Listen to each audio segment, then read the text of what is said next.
what's going to happen in the here and now, what's going to happen in the next 3 to 5 years. And you've only got to think about things like telehealth and the fact that the guest speaker was talking about by 2020, for example, 80% of GP consultations can happen in the home. So you've got to think about that sort of technology and think about how that's going to shape the future of healthcare provision. I think you also got to think about organisations like Microsoft that are investing heavily in AR and their own HoloLens technology that enables those kind of interactions, those face-to-face, so to speak, interactions to happen remotely. So I think there's a lot of remote healthcare provision that's going to emerge. I think wearables is a really interesting area, and wearables again has been around for a long time, and the challenge posed at South by Southwest is who's actually really doing something with it beyond counting steps and heart monitors, who's really using the data that wearables can now provide to make a true impact on healthcare provision. And I think we'll see more and more of that, to go back to the point of big data's now there, but it's about the application of big data and how we're using it. But I liked the term when they were discussing wearables of becoming forgettable tech, the idea of it being ambient, working away in the background, didn't require the user to engage or input. It was capturing data and analysing data all the time and feeding that back into the healthcare professional or a system that would then tailor the treatment or tailor the response. So I really like that idea of forgettable tech that could be something you wear, could be something implanted, something transferred on your skin. Even footwear companies, and I think it was Adidas at South by Southwest, which had technology in the soles of the trainers that again could capture balance, running technique, motion, could capture distance run, steps, all that sort of stuff, but with a view of helping people adopt or change their running style to be more ergonomic or more healthy. So one of the things that we have to bear in mind with all of this is how we talk about that data. So it's great having invisible tech, but how do we make it in such a way that is just not zeros and ones? How do we start to interpret that? There was an article that I read about LinkedIn in the past 2 years. Data analysis and roles for data analysis has gone through the roof. The thing that they still can't do as data analysis, though, is humanize the story in some respects, which is where we kind of step in. I mean, we do our own data analysis, and it's always going to be the interpretation of the coal face of that humanizes the story. Again, I'm going to say the word story quite a lot, I think, in this.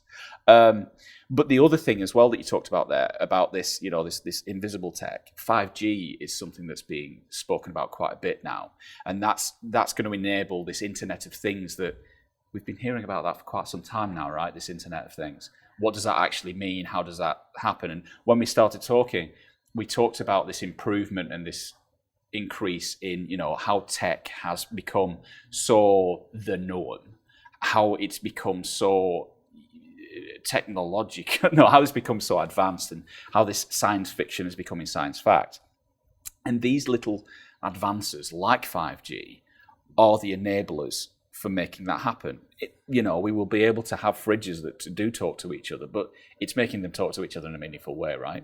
The futurists of the world will always say, we want to do this with that piece of tech.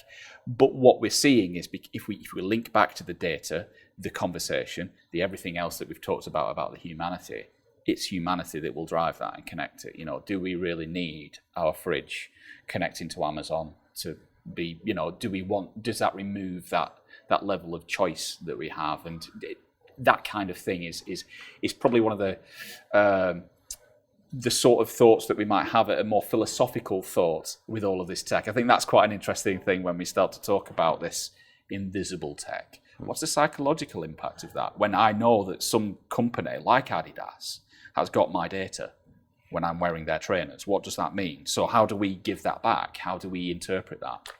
That's one of the things that I'll always be pushing for, I guess, in all of this. I think we're also only beginning to see just the very infancy of some of these emerging things like big data and cognitive computing and things like that. Big data's been around for a long time, but actually we're now very good at capturing big data and storing big data. But now the focus is about how we interpret big data, how we make it meaningful, how we then drive programs or interactions or experiences based around that big data that can lead to a personalized or a tailored healthcare program, for example.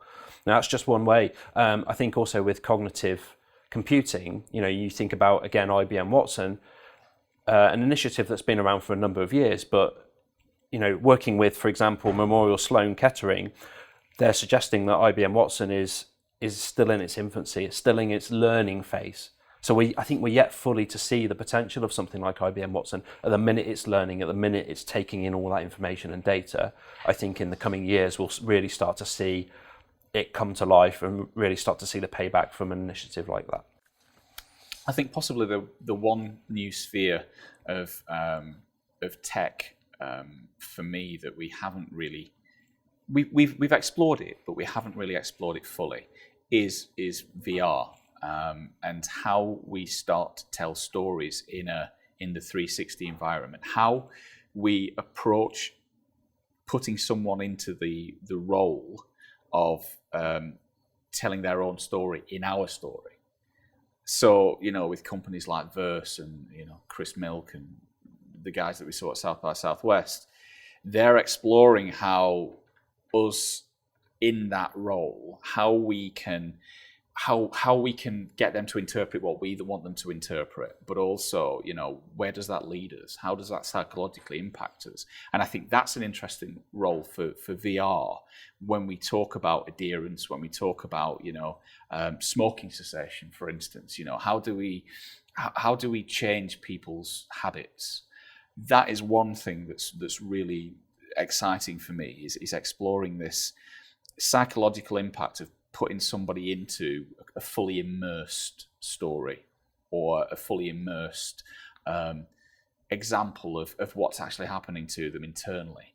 If you continue down this path, this is what will happen. And I think, when we've run these things with the headsets and everybody's got to experience these things, to watch people's reaction is quite something, actually. They are jolted. There is definitely bigger impact than them simply watching a film. We've always understood the emotional impact of theatre, of film, of story. But now when you're fully immersed and you have nowhere else to move, the impact is incredible. That's something that I think really I'd like to see us explore more.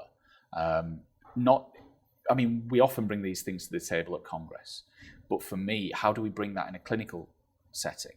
Is there an opportunity for that in a clinical setting? In a millennial healthcare provider, they are more accepting of something like that, because it's we train people on how to tell stories that we want them to on iPads and things like that. But what does that mean? When we give them a headset, when we give them the full immersion VR experience, how do we have that conversation with a patient? If I'm a HCP, for instance, that's another level of understanding and of storytelling that we need to start to embrace, I think, a little bit. I still see clients that come to us and say, we want virtual reality. Okay, but why? They had it at Stand last year. It looks cool. That approach to the technological zeitgeist is being changed because of the apps that we have now in our pocket, 4K capabilities in our pocket. We've got image stabilization when we use our iPhone 6. I did a lot of filming with the iPhone 6. It's fantastic. It's we can edit, we can do all of the stuff that we can do on high-end computers now because of the improvement in the chipsets that we've got, because of the improvement in the monitors, the way that we display that stuff on our phones. Everybody has that capability now. So that means as creators of high-end stuff, like we are as a company, we have to get that better. I mean, we are obviously doing that all the time, but I think there's always, once upon a time it was other agencies that were nipping at our boots to get, to do better things. But now it's actually people. Now it's actually those people that have got access to all of this stuff, that are sharing this stuff online, that are nipping at our heels. I think maybe that's something that we really need to think about when we're doing this stuff. Everybody can be a director. Everybody can tell a story.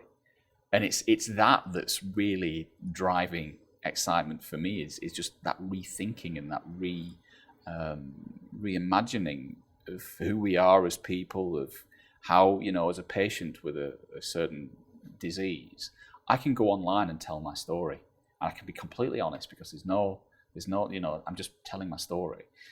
I think that's really interesting. I think that world is a really interesting world for us as marketeers and as you know, as a communications agency. I think it's a really interesting thing.